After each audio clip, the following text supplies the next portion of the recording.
안녕하세요. 나의 사랑하는 책입니다. 오늘은 오랜만에 C.S. 루이스의 순전한 기독교를 소개합니다. 사실은 채널 초창기에 몇 번에 걸쳐 소개한 책입니다. 오늘 다시 소개하는 이유가 있습니다. 아들과 말씀을 나누는데 아들의 질문과 대답으로 이것을 다시 한번 이야기해야겠다는 생각이 들었습니다. 이것은 바로 사람에 대한 문제입니다. 인간은 누구인가? 인간은 왜 존재하는가? 인간에 대한 근본적인 질문입니다. 루이스에 따르면 우주에 있는 모든 것은 자연 법칙에 따라 자연스럽게 움직입니다. 유일하게 사람만 그렇지 않습니다. 사람에게는 누구나 선하다, 옳다고 생각하는 것이 있는데 실제 행동은 생각한 대로 따라가지 않습니다. 심지어 우리 믿음의 영역에서도 그렇습니다. 루이스는 사람에게 적용하는 자연 법칙은 인간 바깥으로부터 왔고 그 법칙은 어떤 계기로 망가졌다고 말합니다. 건축물 안에 건축가가 없는 것처럼 우주를 움직이는 힘은 우주 바깥에 있다고 추론하는 것입니다. 사람은 왜 아는 것 따로 행동하는 것 따로가 됐을까요? 그것을 설명한 글이 일부입니다. 제가 오늘 동영상을 만든 이유는 이것입니다. 왜 우리는 예수님을 믿는다고 하면서 예수님을 잘 따라가지는 않는가? 안 그러면 혼날 것 같아서 그럴까요? 또 질문이 있습니다. 예수님을 잘 따라가지도 않는 것 같고 예수님을 많이 좋아하지도 않는 것 같은데 왜 교회는 열심히 나와서 다른 사람의 믿음의 성장을 오히려 방해까지 하는 사람이 있을까요? 크리스천이 아니어서 그럴까요? 아니면 나쁜 크리스천이라서 그럴까요? 루이스의 옳고 그름 일부의 글을 공유한 뒤라면 훨씬 우리 인간에 대한 이해가 깊어지고 선명해질 것이라고 생각합니다. 1. 옳고 그름 우주의 의미를 푸는 실마리. 누가 너한테 이런 짓 하면 좋겠어? 거긴 내 자리예요. 내가 먼저 맡았다고요. 걔 좀 내버려 둬. 너한테 나쁜 짓 한 거 없잖아. 왜 먼저 밀고 들어오는 거야? 내 오렌지도 좀 줬으니까 네 것도 좀 줘야지. 이봐요, 당신이 약속했잖아요. 사람들은 이러한 옳고 그름에 대한 법칙 혹은 규칙을 자연법이라고 불렀습니다. 이 법칙을 자연법이라고 부른 것은 굳이 따로 배우지 않아도 인간이라면 누구나 자연스럽게 안다고 생각했기 때문입니다. 그런데 옳고 그름이라는 것이 진짜 존재한다고 믿지 않는다는 사람조차 금세 자기 입장에 반대되는 행동을 합니다. 자기가 남에게 한 약속은 마음대로 어기면서도 남이 자기한테 한 약속을 어기려고 하면 당장에 이건 공정치 못해 하면서 불평을 터뜨립니다. 요점이란 이 자연법을 그대로 지키는 사람은 아무도 없다는 것입니다. 3. 이 법칙의 실제성.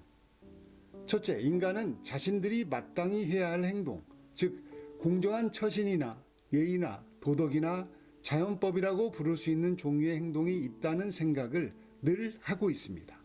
둘째, 그러나 실제로는 그렇게 살지 못합니다. 도덕률, 곧 인간 본성의 법칙은 단순히 인간이 행동하는 방식에 대한 사실이 아닙니다. 또한 이것은 단순히 사람들이 우리에게 편한 행동을 해주길 바란다는 뜻의 말도 아닙니다. 우리에게 불편한 행동이라고 해서 반드시 나쁘고 불공정한 행동이라고 부르는 것은 아니며 오히려 우리에게 편한 행동인데도 나쁘고 불공정하다고 말하는 경우도 있기 때문입니다.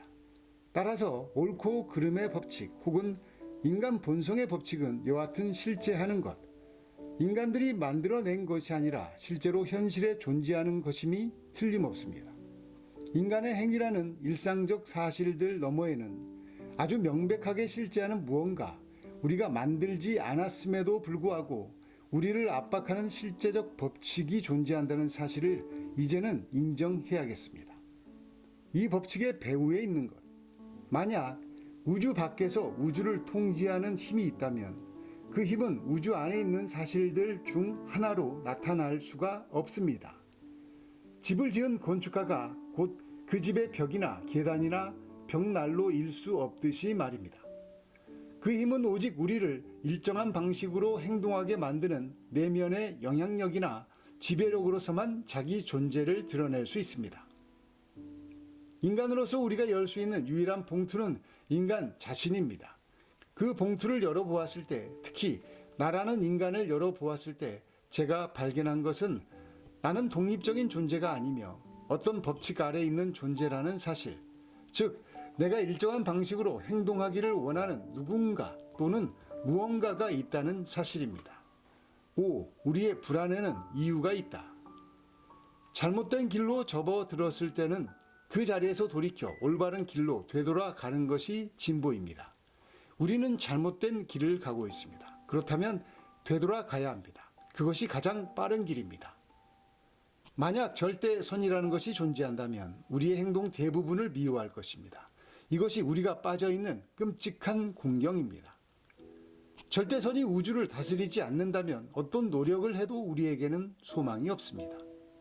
반면 절대선이 우주를 다스린다면 우리는 매일 그 선의 원수가 되는 셈이고 다음 날이라고 해서 사정이 나아질 기미가 전혀 없으므로 이 경우에도 역시 우리에게는 소망이 없습니다. 기독교는 사람들에게 회개를 촉구하며 용서를 약속합니다.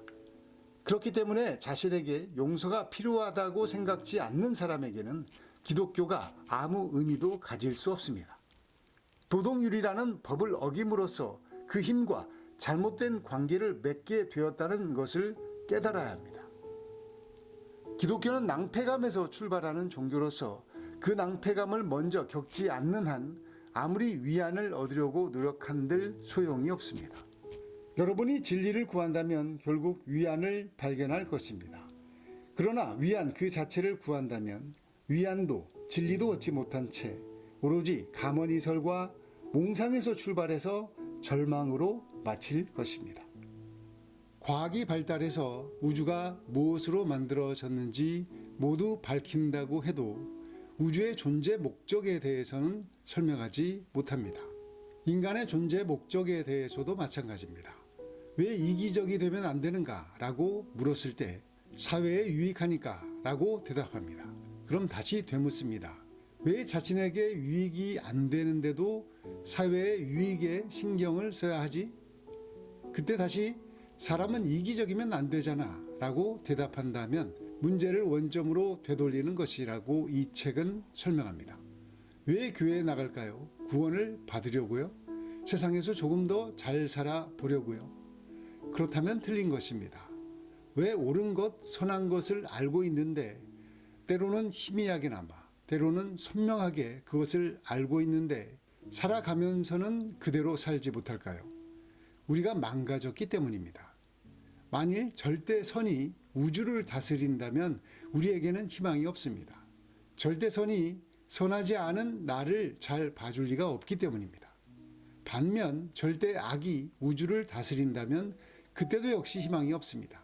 악이 나를 심판하는데 무슨 희망이 있겠습니까? 무신론자의 희망은 이 땅에서의 삶이 끝날 때 모두 다 끝난다는 것입니다. 로그아웃 되는 것처럼 컴퓨터가 꺼지고 다시는 켜지지 않는 것처럼 모두 무의 상태가 된다고 믿고 있는 것입니다. 그렇게 우연히 세상에 왔다가 마음대로 살고 우연히 세상을 떠나는 것으로 믿고 사는 것입니다. 그렇게 믿고 살기에는 세상에서 보이는 어떤 것들은 너무나 아름답지 않습니까? 그냥 우연으로 생겼다고 하기에는 너무 신비로운 것들이 많지 않습니까? 별과 달과 태양, 수많은 식물과 동물들이 우연히 생겼다고 하기엔 너무나 신비롭지 않습니까? 사람의 마음 역시 너무 신비로울 때가 많지 않습니까? 일부의 내용을 줄이면 이렇습니다. 사람은 원래 선한 것을 따르도록 디자인되어 있었다. 그러나 그 체계가 망가져서 에덴이라는 곳에서 쫓겨났다. 선과 악이 섞인 곳에서 사람은 채워지지 않는 마음을 채우려고 아등바등 산다. 그러다 이 땅 너머 영원한 세계가 있을지도 모른다는 생각을 한다. 그리고 어느 순간 자신이 완전히 망했다는 사실을 안다. 완전히 잘못된 방향으로 살아온 것을 안다. 이러지도 저러지도 못하는 자신을 본다. 길을 완전히 잃은 자신을 보기 때문이다. 그때 길을 본다. 그때 빛을 본다. 여러분이 완전히 망했다는 사실을 깨닫지 못하고 교회에 나온다면 여러분은 예수님으로부터 다른 것을 구하고 있는 것일지도 모릅니다. 그래서 재미가 없는 것입니다. 이미 받은 구원이 실제가 안 되었기 때문입니다. 영원히 산다는 놀라운 은혜가 아직도 내 것이 안 되었기 때문입니다. 내가 완전히 부패했구나, 썩었구나, 구원받을 가망이 없구나, 지옥에 100번을 가도 마땅한 인간이구나. 이것을 깨닫기 전까지 기독교는 사실 우리에게 아무런 감흥도 주지 않습니다. 우리 삶에 아무런 영향을 끼칠 수 없습니다. 우리가 그토록 원하는 자녀의 성공, 가정의 평화, 세상의 성공을 위해 예수님이 오셨을까요? 겨우 그 정도를 위해 신의 아들이 인간의 모습으로 이 땅에 오셔서 십자가에서 처절하게 죽으셔야만 했을까요? 만일 제가 인천으로 가야 하는데 강릉 가는 버스를 탔습니다. 버스를 잘못한 나를 발견했다면 제가 무엇을 해야 합니까? 일단 버스에서 내려야 합니다. 빨리 내려야 합니다. 그리고 되돌아가야 합니다. 되돌아가는 것이 가장 빠른 길입니다. 기독교는 그것을 회개라고 말합니다. 루이스는 전속력으로 되돌아가야만 한다고 말합니다. 그런데 많은 사람들은 그 버스에서 내리지 않습니다. 어디로 가는지 모르기 때문입니다. 내린 사람도 있는데 다른 방향의 버스를 타지 못하고 헤매기도 하고 또 망설이기도 합니다. 그래서 망했다는 사실을 깨달으셨다면 기도를 꼭 해 주셔야 합니다. 저 사람도 망했다는 사실을 깨닫게 해달라고 기도해 주셔야 합니다. 망했다는 사실을 깨닫는 것만큼 큰 은혜는 없습니다. 길이신, 빛이신, 생명이신 십자가 예수님을 실제로 볼 수 있기 때문입니다. 얼마 전 교회 집사님들과 1박 2일 가을 캠프를 다녀왔습니다. 이 순전한 기독교 일부의 글을 읽고 함께 감흥을 나누는 시간을 가졌는데 짧게 조금만 요약해서 에필로그에 담아두겠습니다. 여러 대의 카메라를 쓴다면 재미있게 편집해 보겠는데 한 대의 카메라로 제가 편집까지 다 해야 하니까 시간이 많이 걸립니다. 예수님을 사랑하고자 하는 사람끼리 모여서 책을 읽고 속마음을 이야기하는 즐거움은 땅이 주는 기쁨은 아닌 것 같습니다. 하늘로부터 오는 기쁨이 분명해 보입니다. 몸은 좀 힘들어도 마음이 너무 좋은 까닭입니다. 예수님께 미친 남자들, 미치고 싶은 평범한 남자들의 북토크로 끝 인사 드리겠습니다. 감사합니다.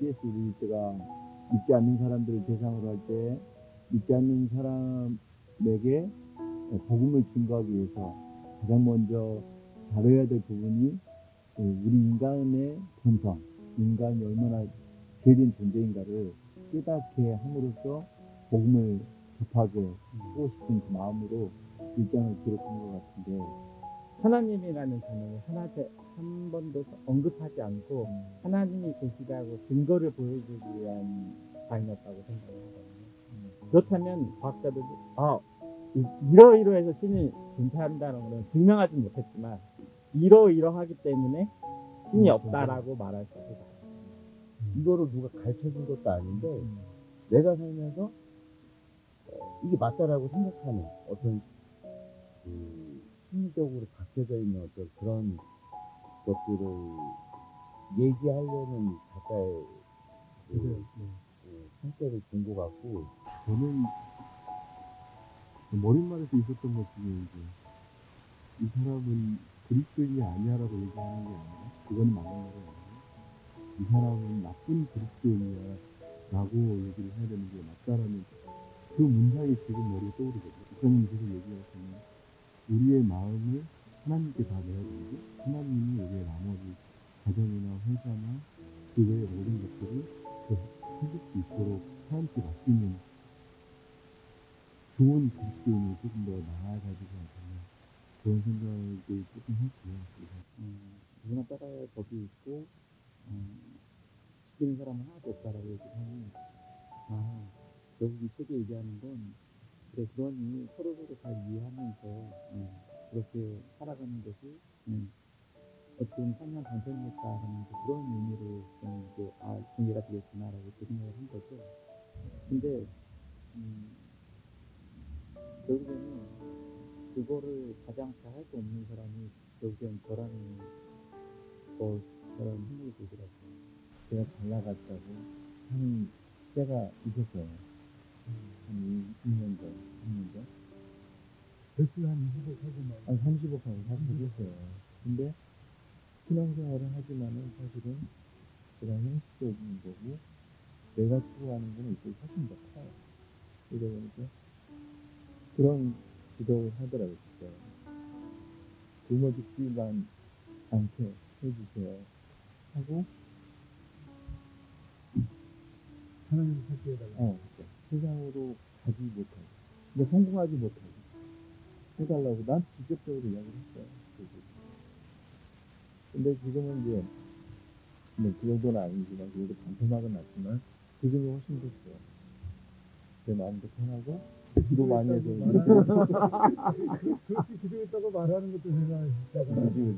그러니까 나를 잔재하려고만 하지도 않고 그다음에 나를 뭐 사랑만 하시는 그런 분도 아니신 인격적인 하나님 그런 게 가장 마음에 와요. 내가 아직 죄를 실현하지 못하니까 쉽게 신앙이 빠져들지 못하지. 책도 많이 보는 거 권하지 않아요. 책 많이 읽는 것도 권하지 않아요. 엄청 많은 지식이 있는데 하나도 소용이 없어 그런 삶은. 그 사람 영원한 생명에도 별로 도움이 안 되는 것 같고 많이 아는데 참 많이 아는 게 예수님 전하는 게 되게 방해가 되는 거예요. 그러니까 중요한 건 뭐냐면 교회에 다니면서 사단이 엄청 교회 성도들의 관계를 통해서 실족하게 하고 소비지에서 교회를 떠나게 만든다는 걸 말씀드리고 있습니다. 그러니까 그때마다 확인해야 되는 게 꼭 나와 하나님 관계를 먼저 확인하는 것이 중요해요. 그러니까 잘 믿음 생활 잘해서 우리 친구에서 만나고 싶은 거예요. 그 만나서 그게 가장 한국에 갔는데 만약에 이 땅에서 내가 믿음의 구제를 했던 그 수많은 사람 중에서 아는 사람이 없고 아는 사람이 없으면 얼마나 재미없겠어요. 근데 우와 그 세신자 여기 드디어 만났네 이렇게 친구에서 가면 재밌지 않겠어요? 그 얘기도 새로운 얘기가 되잖아요. 어떻게 믿음도 없어 보이는데 어떻게 여기 왔어요? 어떤 믿음의 여정을 거쳐서 왔어요? 이렇게 다 이 얘기가 있을 거 아니에요. 그게 그 생각을 하고 해야지. 그 생각을 안 하고 교회에서 어떤 사역을 하면 내가 이만큼 했는데 못 알아주네. 내가 이만큼 했으면 좀 이게 좀 알아듣고 요즘 잘 이것도 다 속는 거라니까. 그러니까 이거는 내가 하는 거야, 내가. 진짜로. 이거 경험을 해봐야지 하는데, 이거 내가 하는 거하고 예수님이 하는 거 어떤 차이가 있는데, 좀 더 참을성이 더 있어요, 예수님이 하시면. 내가 하면 참을성이 없고. 우리의 목적은 나와 예수님 관계를 확인하고, 내가 죄인이고, 죄가 구원하고, 내가 그 죄라는 목사님의 말씀하고 똑같은 건데, 우리가 얼마나 망가졌고, 타락했고, 희망이 없는 존재인지를 꼭 하나님의 은혜로 깨닫고, 그래서 하나님께 손 내밀 수 있는 그게 이제 눈 들어가는 거고, 그게 시작이니까. 그렇게 되시기를 예수님으로 축복합니다. 아멘. 네.